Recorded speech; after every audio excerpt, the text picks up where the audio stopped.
Memory Pending by Skijaramaz. Chapter 1. Consciousness stirred. That fundamental spark of awareness. Alongside it, a nagging sensation. Something missing or lost. It was hard to quantify. And then, a dull point of light on the border of sensation. Something was... It was almost... a stirring. My thoughts aligned into a semblance of coherency. Popping into place was an instant pain as well. It reverberated throughout my body, straight up my spine. After the initial burst, it resigned itself to a dull, throbbing sensation at the base of my skull. I tried not to groan, in case any nearby danger could be alerted by sound. Listening hard, I tried to pick up anything that could be in my surroundings. Where was I? What had happened? The only thing that answered my silent query was a gentle wind, and the sound of leaves being called to motion by it. Grass alongside the contours of my body danced with a slow yet steady rhythm. Think, what was the last thing I remembered? More throbbing. Flashes of light and heat. An impossible force that shattered through me. My mind seized up, and I involuntarily winced, feeling liquid warmth running from my mouth. Uh-oh, that was usually never a good sign. My eyes opened gently to find my head at a smooth 30-degree angle to the ground, elevated slightly. It felt like dirt that my neck was on, but grass further up my cheek and hairline. Something was very wrong, though. My vision was out of focus, as if I had been sleeping for a long time. A sense of urgency came about, and I couldn't seem to remember what it was that would be driving it. My attempt to sit up was met by sharp throbs of protest all down my back, and I promptly collapsed again. Well, at least the dirt was warm. Sun-heated, maybe?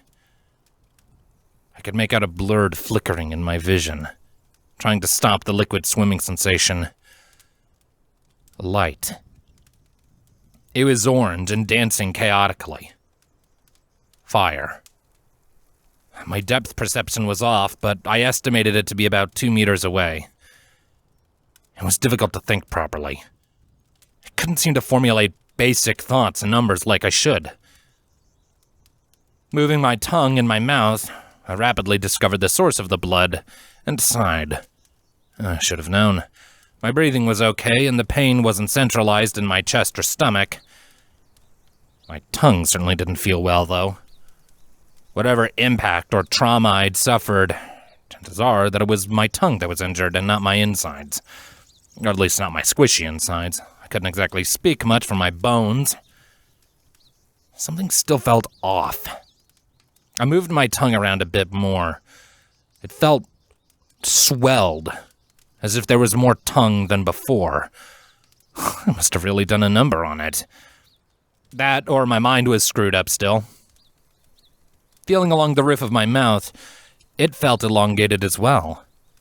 Oh, all the more votes to it being my mind instead. Damn. Okay, external test time.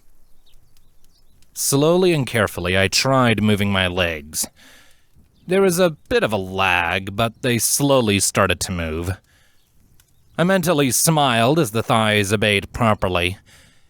But then it got to my knees, and a deep sense of dread resounded through me. My knee, as I was shifting my thigh, bent backwards in entirely the wrong direction. My chest tightened, and I braced for what I presumed to be a horrible wave of agony. Seconds passed, and I felt nothing. System shock? Nerve damage? I swallowed hard and tentatively tried to bend the knee in question. It bent and shifted its muscles with little difficulty, much to my surprise, albeit still in the wrong direction. I didn't know what to think of that. I carefully tested the other knee, only to discover it similarly mutilated. Something told me that looking down at them would be a bad idea just now. Well, the ultimate test of the nerves is to probably shift my attention to the toes, right? Nothing. No response or feeling from them whatsoever. Oh, wonderful. My legs were probably obliterated beyond recognition below the knee. I winced as moving my thigh sent another spike of pain up my back. Well, at least those nerves still worked, and I wasn't paralyzed. Healing these legs, if I could get back to a medic, should be reasonably easy. It's a pity I never specialized in healing magic. Bitterly cursing my own choice of profession for its lack of flexibility, I shifted attention to my upper body. My shoulders seemed fully functional, just like my hips. Shifting to the elbows, I immediately became aware of a now familiar sensation. My joints bent backwards, just like my knees. There was no pain associated with moving them, and the muscles seemed fully functional. But no response from my fingers. My day just keeps getting better. Of course, the second I attempt fate, I feel the warm trickle of heat running down my forehead and sliding off my face between my left eye and nose. A head wound. That would probably explain the groggy sensations and vision problems. I might have a concussion. The sensation brought attention to my nose as well, which felt swollen and distended. Broken? Well, if I landed on my face, that was even better. What I wouldn't do for a professional medical unit. Or even an amateur medic. Hell, knowledge of healing spells so I could do it myself. My vision was finally clearing for the moment, so I took advantage and looked about my field of view. There were indeed flames, 6, maybe 7 feet away. Their source was a large branch sticking upwards at a 30-degree angle or so. Its base was on fire, and its leaves were browned and falling off. Its resting place appeared to be the lip of a small crater. The very crater I resided in. Did I make the crater? Where did I fall from? Frustration built up as I realized I couldn't even recall what the last thing I'd been doing was. There was a fight. No, a lot of fighting. Battle, maybe? My head protested with a dull throb. Magic, spells. I knew my capabilities, but was too tired to try the mental images required to form the spells. Okay, well, that was something for the memory banks anyway. What else did I have? Recollection of training for various forms of combat that I was never very good at came back into my mind. Oh, no, that wasn't enough. Schooling, basic stuff. Math, geometry, physics, chemistry, history, geography, writing.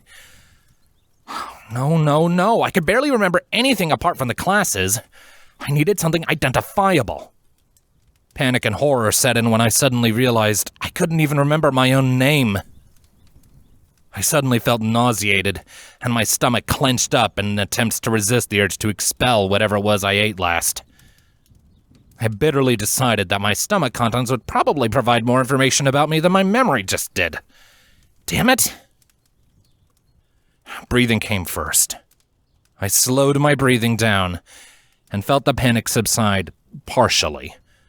Extra oxygen to my blood to flush out the chemicals causing the panic. Relax. Freaking out wasn't going to help me any.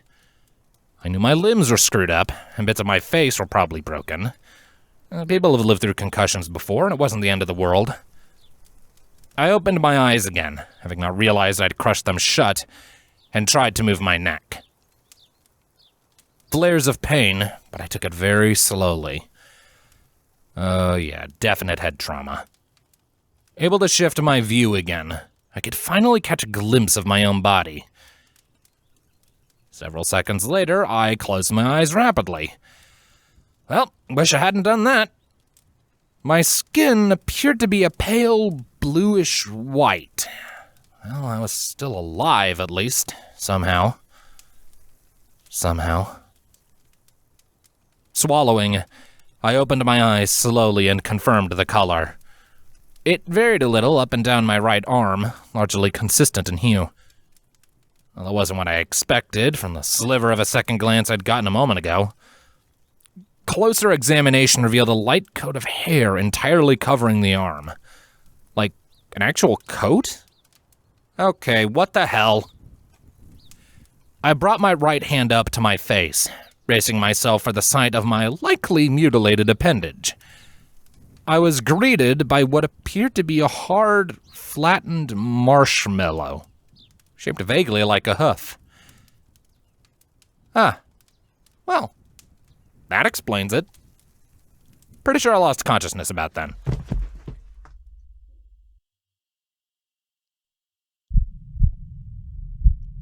A stirring. My thoughts aligned into a semblance of, wait. My eyes opened up instantly, and I glanced about. Crater? Check. Blue coat? Check. Mush hoof for hand? Check.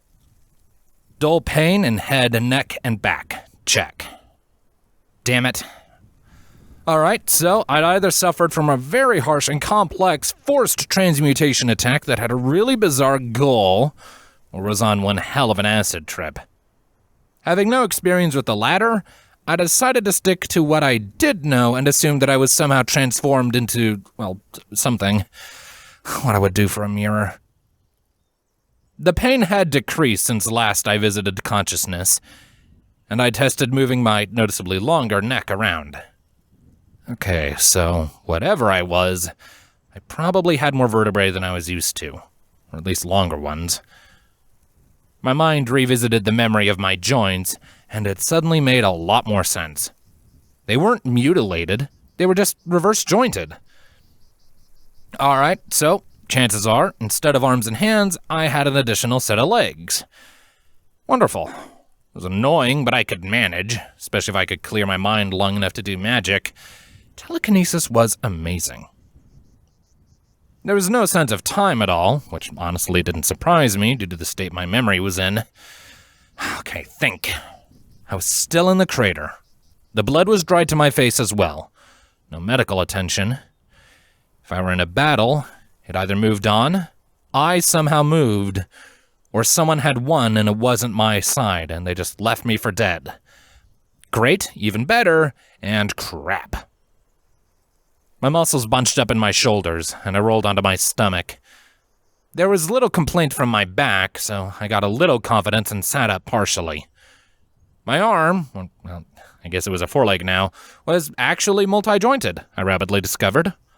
So, like a dog or a horse? The hoof shape on the bottom of my foreleg resembled a horse the most, and was made of reasonably the same substance as the rest of the limb, albeit much harder. Stallion or bull, then, I noted, recalling I was definitely male. Well, this could also be corrected via reversing the transmutation magic. I remembered what my arms and legs used to look like, so it shouldn't be too difficult. Shifting my eyes down further, I noted I could see the end of my nose. Or was it a muzzle now? I sniffed and smelled burnt grass immediately. My ears flattened back out of a newly found instinct, and I glanced around some more. My awareness extending away from myself finally, I noted the small crater 3 or 4 meters across. The dirt had turned cold by this point, and charred branches and twigs lay at the edges. Glancing up and behind me a little ways, I confirmed that there were indeed trees there. A singed groove was cut through the canopy, and painted a clean path directly over where I was sitting.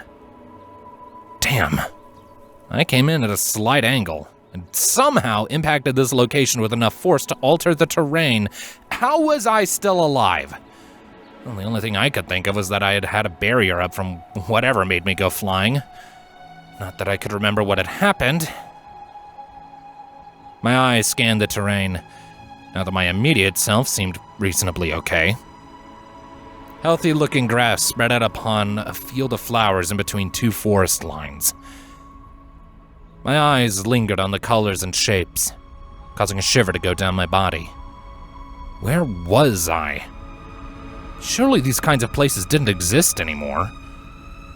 Did I really die and fall into some kind of heaven or something? I inhaled sharply, trying to smell past my crater, and immediately picked up the lovely scent of all the flowers. The sky overhead was overcast, but far lighter than the perpetual hellish haze I'd been used to. Things seemed brighter and cleaner. The trees were healthy, and I spied a few actual apples in some. Wherever I was, it definitely wasn't where I used to be. I tested my balance carefully and stood up on all fours. My spine was apparently shaped for this kind of travel, and my hind legs were about the same length as my forelegs. My strength was sapped, but I managed a very slow shifting, one hoof at a time. Running water sounded from the forest behind me, and I suddenly realized how thirsty I was. Around the same time, my stomach growled. I mentally quieted it, one thing at a time, body. Embarrassingly enough, it took me 3 tries to get out of my crater, and I ended up falling on my face when I finally stumbled out. Groggily, I managed to sit up again, mindful of the protesting ache dancing up and down my back. Now, I wondered if the pain was from some sort of impact, or the probably violent transformation that the magic put me through, that I was mercifully unconscious for. I stumbled along at a snail's pace for a good 5 minutes, trying not to trip over my own hooves. This was nowhere near as easy as I thought it would be. My mind was adjusting very slowly to the extra joints, and I took several breaks to stop and look around. There didn't seem to be any sign of habitation nearby. The trees were colorful and leafy, with the occasional apple tree sparsely sprinkled through. They were healthy-looking apples, and my stomach growled lightly again. Normally, wild apples wouldn't look that healthy, I wouldn't imagine. Of course, I tried not to assume, as I wasn't entirely sure where I was. Normally, for that healthy of an apple to randomly germinate into a forest like this, I think there was a farm of some sorts nearby for the pollination, and that gave me some hope as to my future survival. A good 5 minutes later, I finally managed to stumble upon a clear-looking stream in a forest clearing. It ran freely, and I had never seen water look so fresh. Tentatively, I dipped a hoof into it. No sizzling, no burning sensation, so it wasn't laced with acids or chemicals that I could tell. Without any equipment, that was probably the best I could manage. I sniffed at the drops running down my raised foreleg, but didn't smell much of anything out of the normal. Gently, I licked the edge of my hoof to get some of the water on my tongue. To my surprise, it was pure and largely tasteless. Encouraged, I lowered my muzzle down and tried drinking directly from the source. It took a bit of practice, but the cool water flowed readily down my throat with ease, and I almost died of bliss. From what I could remember of the last place I was in, this was significantly better. Why? Why couldn't I manage to remember much of anything? I tried thinking harder, but the headache came back with a vengeance. All I could remember were classes, training, and then battle. Pain and death. I shuddered as I pushed it out of memory again. I'd try that later when I had more time. Didn't seem a particularly pleasant set of memories regardless. My stomach rumbled again, reminding me that I should probably put some food in it. I double-checked my sides, but my packs were indeed gone, as I had noted earlier. As far as I could tell, I was utterly naked. I flushed a little at the thought, but it's not like there was anyone around. My coat provided some modesty and warmth anyway, and was a light blue color, so much so that it was almost white. The skin underneath, far as I could tell, was extremely pale, and oddly the same hue as the hair above it. Or was it fur? I didn't know much about horses, with them having gone extinct a long time ago, alongside most of the rest of the animals after the sky was poisoned. I exhaled in defeat as I swished an elongated tail around behind me. It was very equine indeed, and an impossible mixture of dark blue with silver streaks in it. Wonderful. Whoever cast the transmutation spell either had an amazing imagination or was on some pretty potent drugs. Wait. Oh, crap. In a slight panic, I flopped onto my hind end and glanced between my legs. And my vision was met with everything in its anatomically correct spot. Well, for my new shape, at least. Thank goodness.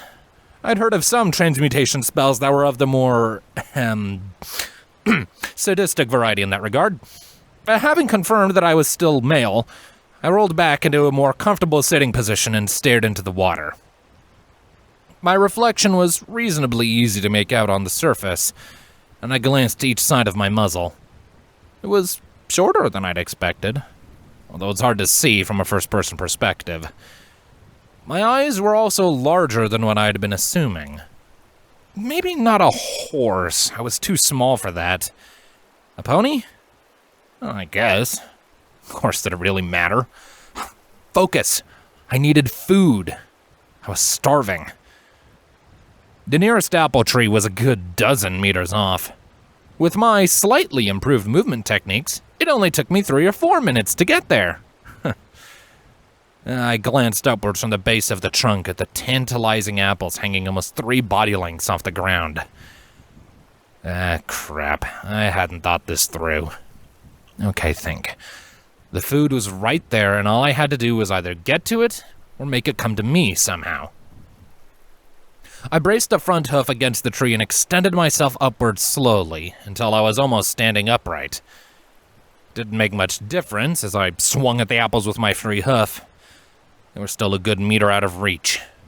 Dang! So close, but so far.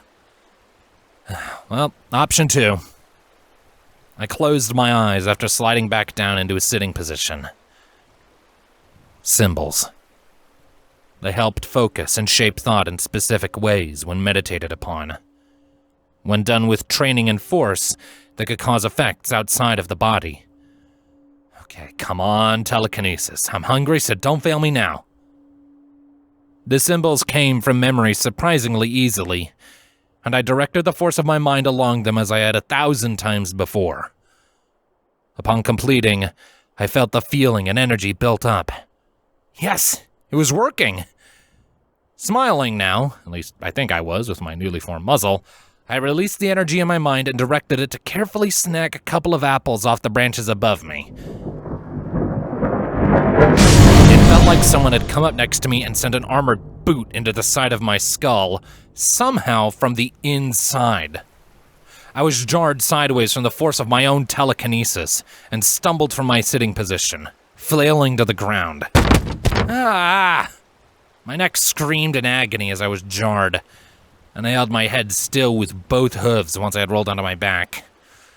Okay, that was a no-go. That, I can honestly say, I had never experienced before. It was as if the energy was somehow stuck inside me or something. I'd never heard of anything like it, and had no idea what to do about it. Was it some strange disease I'd picked up in this new place? It was some malicious fact of my transformation that I just discovered. Maybe the unorthodox form I was in was planned not to limit my physical abilities, which technically it didn't really do that well, but to halt my magic. I swallowed lightly once my head stopped ringing. I think I'm in trouble now. Glaring up at the unreachable apples, I sat up again. Oh, damn it! They were right there! My stomach gave another protest, as if agreeing with my frustration in its own way. Okay. I prided myself on being a rather smart, pony. Surely I could figure out a way to get at those apples. Looking around the clearing that I was in, I noticed several fallen branches of varying sizes along the forest floor, along with several rather mushy-looking fallen apples. Probably from the most recent storm, if such weather existed here, I decided. My eyes widened as an idea came to me. After testing the strength in my legs, I discovered I was significantly more powerful than my prior form. With a little shoving, I managed to roost a sizable rock from next to the river, and shifted about 7 or 8 meters from the apple tree. Measuring out the distance with my hoof, I tried running the calculation in my head, but had difficulty suddenly with the numbers. My head was still too foggy from before. I decided to just guess and set up the alignment. A few minutes later, I'd secured a large tree branch to the rock with a series of vines I found on a nearby tree. The forked end of the branch had its leaves brushed off, and I loaded a mushy apple into it with a smirk. It took a few practice shots, but soon I was able to hit one of the tasty-looking apples with one of the mushy ones. Now watch my luck. They won't be apples and instead be some sort of horribly toxic fruit of death. I picked up the 2 apples I'd knocked loose between my 2 front hooves, trying my hardest not to squish them. Not having fingers was making everything a lot harder than it needed to be. I made a mental note to figure out what the hell was wrong with my magic as soon as possible. With a bit of washing in the stream, I cleaned the apples off with my hoof and took a sample bite of one while nesting the extra between my shins. And finally, a pleasant surprise. The apples were not just actually apples, but quite delicious. They were crunchy and juicy and totally different from the synthetic ones I'd had in the past. I hummed happily while I munched, making myself forget about the mess I had gotten into and just being content with my stomach filling up. It was a very nice feeling. I felt like I hadn't had a good meal in a very long time. Even what I remembered of my past, I probably hadn't. Battle was an understatement. I remembered war the longer I thought about it. A war I was forced to fight in. It was either that or die anyway as we were crushed from all sides. The sky aflame with the after effects of the devastating weaponry both sides used. Thresholds were repeatedly crossed as things got worse and worse. What were a few unused pieces of land? Who needed a few species of animals here and there? Who was counting how many moons we lost? Who cared if we burned the upper layers off our ozone layer around the planet? All in the name of guarding our precious, smoldering rock that we had claimed. I sighed, remembering the friends I had joined the war with, and those I'd made on the way. It made me feel simultaneously better and worse, but I couldn't remember their names either. Most of them were dead now anyway, if such a thing as dead really mattered. Maybe I was dead too. My head hurt again, but I forced myself to start on the second apple. I would need the sustenance later, I imagined. If I was an equine-like animal, that meant I was probably an herbivore. Apples could keep reasonably well, and I wished I'd had a pouch or something to carry a couple extra with. Where I was from, food was always scarce, I recalled. And I contemplated knocking a couple more down, but decided I was reasonably full. I could get more later now, and felt like I should do as little disturbing as possible. Resentment flashed through my mind. No. If whichever side I was with abandoned me for dead, I was probably better off without them at this point. And I certainly didn't want to damage things unnecessarily, like what happened with our planet. Finding myself in a stupor now, I slowly wandered back in the direction of my crater. I discovered I was getting a little better at walking, at least. I needed to go slowly in case I kicked one of my front hooves with a back one, but at least I didn't need to watch my steps precisely now. If I was going to spend my time as a quadruped, I decided that I'd best learn how to walk properly as one. It gave me all new respect for the voluntary shapeshifters. Doing this in the middle of battle would have gotten me killed really fast. Directions were difficult. Assuming wherever I was had similar physics, then that meant there should be a standard magnetic north. That would let me pick out 4 cardinal directions and at least keep me from getting lost, in theory. The only issue is, did this planet rotate? Of course, I assume I'm on a planet. I sighed weakly and sat down at the edge of my crater. All I had were assumptions. As far as I knew, I was drugged up in a prison somewhere having an amazingly ineffective adventure in my head. But thinking that way was useless.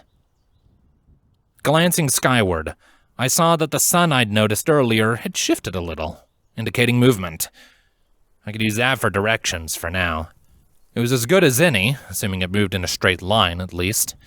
I was pretty screwed if it didn't, so I'd cross that bridge if I came to it. Assuming an east-to-west progression, that put the clearing to the south of my crater, and the stream I'd found flowing in a southeastern direction. If there was a settlement around, I'd probably find it to the northwest then, following the river. Hopefully, if civilization's built upstream here. Shaking out my apprehension, I followed the forest line to the northwest of my crater, trying to circumvent the forest and see where the stream exited on the other side. I hoped it was a small forest.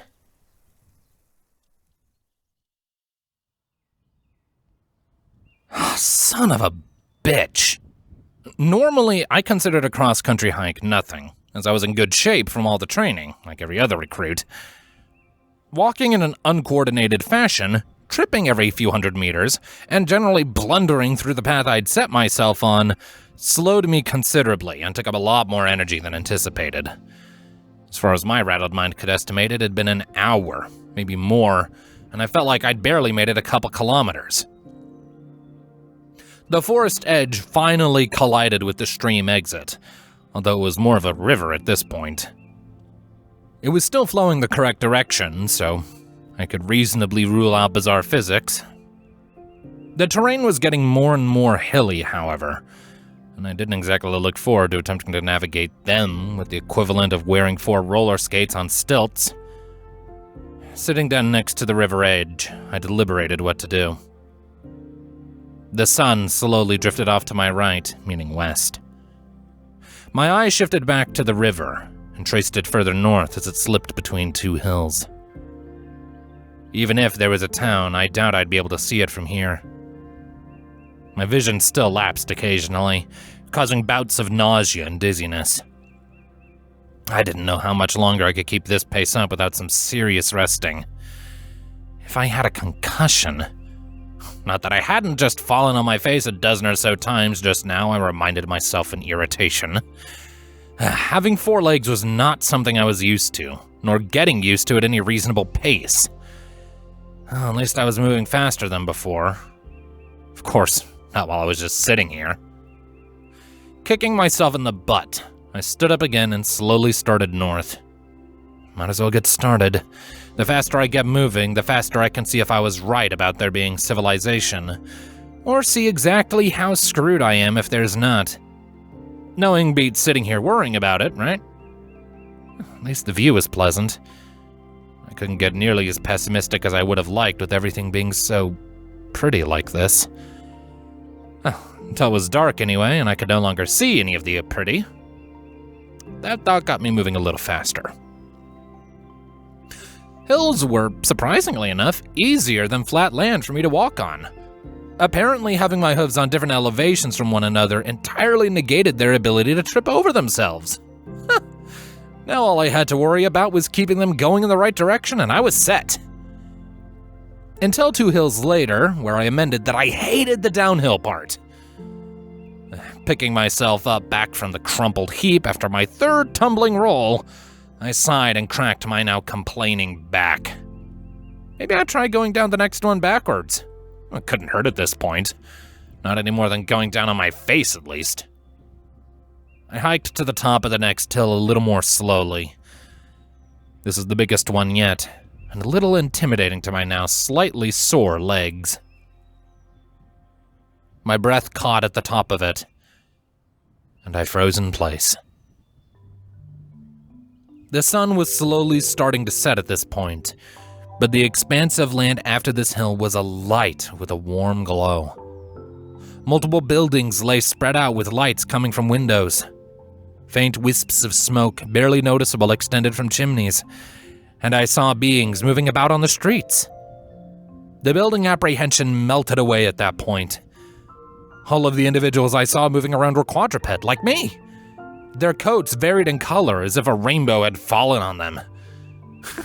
Well, now my exotic blues and silvers didn't seem so out there anymore. Then it dawned on me. I looked like they did. Which means the transmutation wasn't the will of anyone with some sense of imagination or high on drugs. I was shaped to match them, either by intention or accident. Or maybe it was an automatic thing by whatever had dumped me here. I briefly entertained thoughts of a cursed zone entirely separated from our world that was somehow more pleasant than reality. It didn't add up, though. This place was far more massive than anything I'd seen a caster do. Was I in a different reality then? Was that even possible? Maybe this was just a different planet from mine, although even that didn't seem feasible. I was moved here in the space of losing consciousness, although I truly didn't know how long I was out. The creator indicated that my arrival had been very spontaneous, though. Whatever, I'd sort it out later. What was needed now was some very accurate observations. I needed more information if I was going to figure out how to cause the natives to not murder me on sight. With new direction and finally a plan, I set off towards the village and immediately fell off the top of the hill. Groaning, I picked myself up weakly from the foot, where I finally stopped rolling and glanced towards the now much closer, if slightly spinning, village. If I did have a concussion, it probably just got a lot worse. Dusting myself off, I slowly crept through the clusters of trees, heading towards the edge of the village. It was a quaint area, rustic looking, although with a flair of personality that I hadn't really seen before. Everything looked customized, like they had the buildings and furniture together personally, by hand. Well, hoof. I decided I was close enough when I got within a dozen meters of the road going into the village. Nobody had noticed me yet, so I plopped down in the bushes and peeked out, trying to observe as best as I was able. The equine individuals moved like a standard town community. I saw some talking to each other here and there. Communication. Perfect. Listening carefully, I rotated my ears on top of my head until I was able to pick up things. Honestly, is it supposed to be getting this dark already? Those clouds don't look friendly, was whispered by a darker blue-looking pony. My ears perked. They spoke Universal Common? Oh, this was far better than I could have hoped. I don't know. The weather team was going to bring in a storm, but I thought it wasn't supposed to be until later tonight. The yellow equine she was talking to replied, Weather control? Amazing! They must have been far more advanced than they looked. I got my hopes up. If they had climate control, maybe they had interstellar travel. Maybe I was just on another planet after all. But if so, how the hell did I get here? I'd assume even I'd make a bigger crater than that, and be quite a bit more dead if I had traveled directly. My listening was interrupted by a rustling next to me suddenly. My pupils dilated, my pulse spiked, and I slowly, carefully glanced to my right. Rabbit? My mind stopped. It just sat there, looking up at me before slowly looking back in the direction of the village. Well. Several moments passed in silence as I carefully let my heartbeat return to normal. Okay. It wasn't eating me, and it wasn't pulling out any weaponry and declaring my painful death. Whew, thank goodness.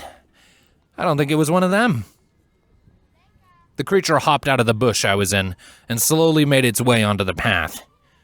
Instinct told me to scream out, to tell all of the nice-looking ponies to flee. And I exhaled quietly as it left, not realizing I'd been holding my breath.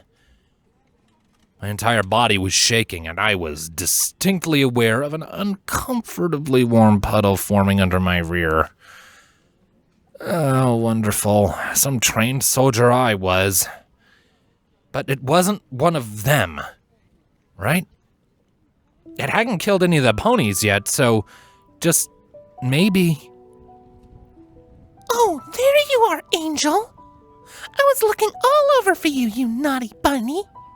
It's going to storm soon, and we need to get you back to your family.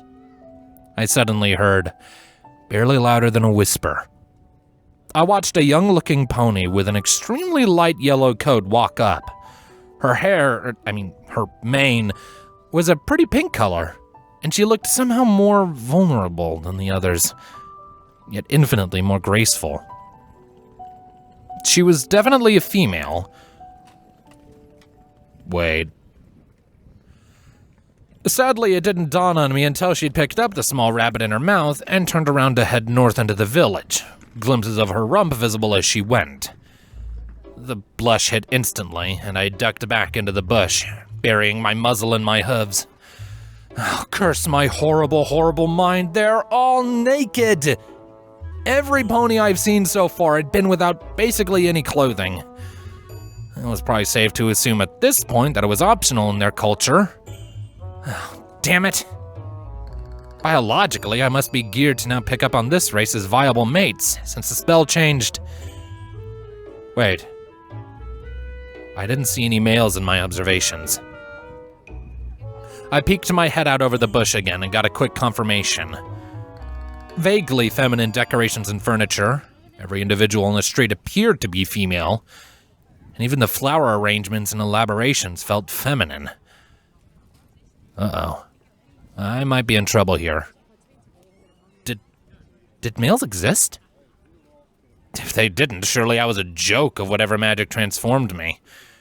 Worst case scenario, lab rat for the rest of my life. But why have a female sexuality without a male variant? Asexual reproduction didn't typically display asymmetrical Oh, what if they're just a segregated society? Worst case scenario in that case, locked in a slave camp or drafted into some hidden unknown military. I gasped. But what if they're considered the submissive sex here? I could face horrible torture and imprisonment for being found outside of a containment camp. No, stay calm. I'll just need to gather a ton more data before making contact with anyone here. Simple. Oh, sir? You should probably get out of those bushes and take cover before the storm hits. Suddenly it resounded from about a meter away. My ears flattened back. Oh, crap. I'd left my head sticking out of the bush. I looked up and saw a bluish-green coated pony with a light blue and white mane smiling gently at me. I froze. Discovered. By a female, no less. Visions of certain doom swam before my eyes, and I started trembling again. All she would have to do was call out, and they'd all set upon me. I pictured myself being torn apart by ravenous, hostile females. Her head tilted when I didn't do anything. Shivering and a terrified look must not be part of their communication. Wait, was that some kind of horn sticking out of her head? My eyes widened as I suddenly considered if she was a warrior or not. Are you okay? You're bleeding. What's that smell? She suddenly asked. She smelled blood. What if I was wrong about the herbivore thing? This is a totally new world. I shouldn't make assumptions based on my own prior experiences. The females here must be carnivores. The lack of males suddenly made terrible, terrible sense. I'm sorry! Don't lock me up and eat me! I pleaded, scrambling to my hooves as fast as I could and taking off back into the forest at top speed. Pity I tripped after a few meters and went sliding on my belly into the river. What? Hey, wait! She called out behind me. Oh, hell. I heard rustling of the bushes behind me. She was on my trail. I had to escape. There was no way I was going to be torn apart and killed here after everything I made it through. Struggling to my feet, I took off running again, partially wading now down the river.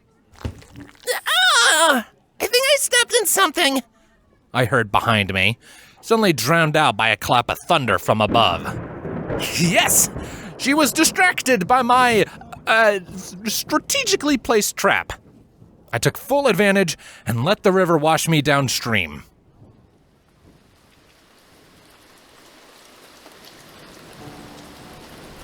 And that's how I got here. Where's here? Wet and soggy, under the thickest foliage I could find, in the middle of a massive downpour, trying to ingest a partially rotten apple core I found. Who am I talking to? Not a clue. Where'd I get the apple core? It was one of many in a paper bag that descended from the heavens to bash me in the skull as I drifted down the river. I have no idea how they did it, and frankly, I didn't care. Little bastards are now paying by being dissolved in my stomach. After I finished the fourth core, I tightened the overly large bag around my forehead. A warm trickle slipped onto my face, so I guessed I was still bleeding from the bag reopening my wound. It certainly wasn't the blasted rain. I was freezing.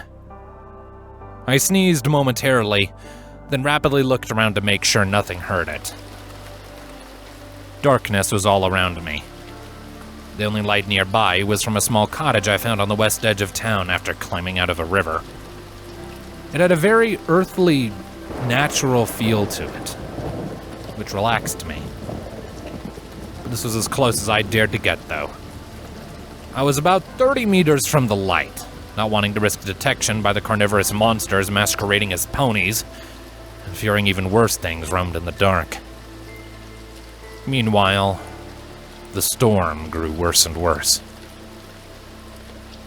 Swallowing, I tried to curl up as best as I could. I sneezed again, and the shivering made me suddenly tired. Not really caring, I lay my head down on the mud under the tree and tried to get some much-needed rest.